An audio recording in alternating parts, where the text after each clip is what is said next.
But yeah, talking about particular sessions, and this is something Jordan and I are always discussing, what is the best bang for your buck? What session in your career, looking back, and I know you're going to say they all count, but where do you think you got the best result from? What session do you think stood out? And the one that you couldn't miss, the session that was too good to miss? Well, Jerry, you'll be surprised because it's not really a session, it's a long run.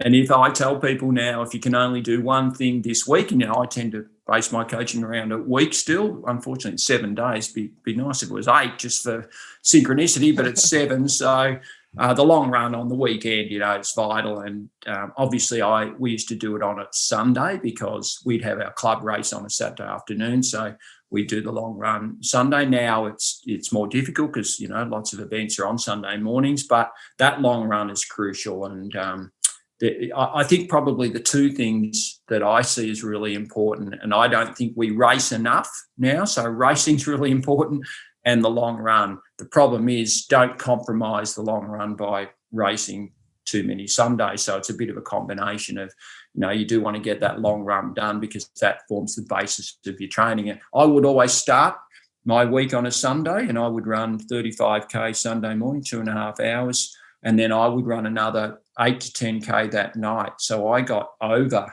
42K in one day. That was the intent. And I would be in the shower Sunday night thinking, I've done 45K today. That means I'm right now to get my 200Ks for the week. I've only got to do 155 divided by 6. So, it all worked. For me, it was nice because I had that volume in the bank Sunday night. And that was a beautiful way to start my week.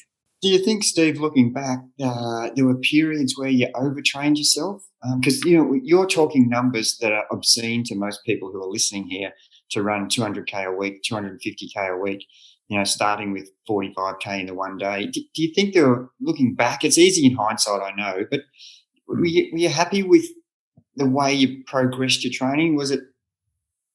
Yeah, I was really happy. I reckon, maybe distance runners now train too hard because they do more intensity and they're trying to run 160, 180K, but they also do it with some really hard running, these new, 30K runs where they run 20K of it at race pace. And I could never have done that. The one thing that I did, whilst it sounds like that volume was high, Jerry, I averaged probably 160K for about 10 years over the years.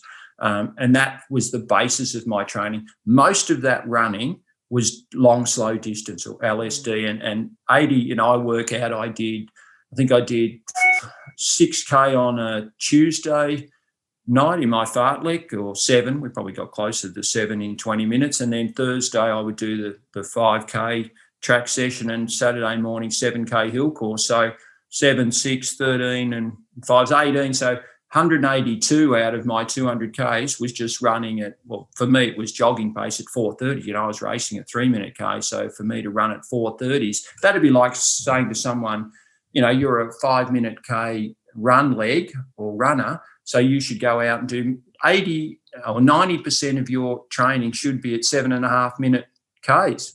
They would never do that. That's cool. That is such good information because that is one of the things that we are really keen on. You don't have to be flogging yourself to actually improve. And the 80-20 rule is almost what you've run your whole career. Implemented.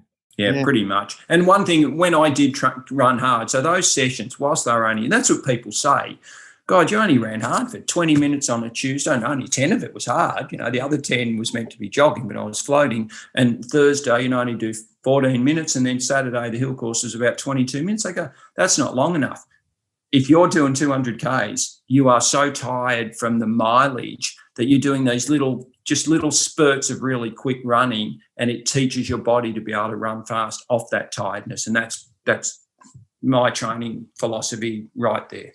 It's amazing that you can, do all that long, slow running, yet get to the marathon and average 3:02 pace for an entire marathon. That's quite incredible. The body can do that. So we want to. I was just super strong. So that's the thing. Now I became bulletproof. I was never injured, and I never. I'm injured every second day now, but I was never injured then, and I never thought about being injured because I was so strong from that mileage. I felt like I know it sounds weird. I'm a normal bloke, but I felt like I was a superhero. You know, I was invincible, untouchable. So when I turned up at the start line, I never worried about being able to run 3-minute Ks. I was just going to run 3-minute Ks, and no one else was going to keep up. I was going to win the race because I was just going to run them off their legs because I was superhuman. They couldn't keep with me. So I had that confidence through my training that when I was on the start line, I just backed myself in.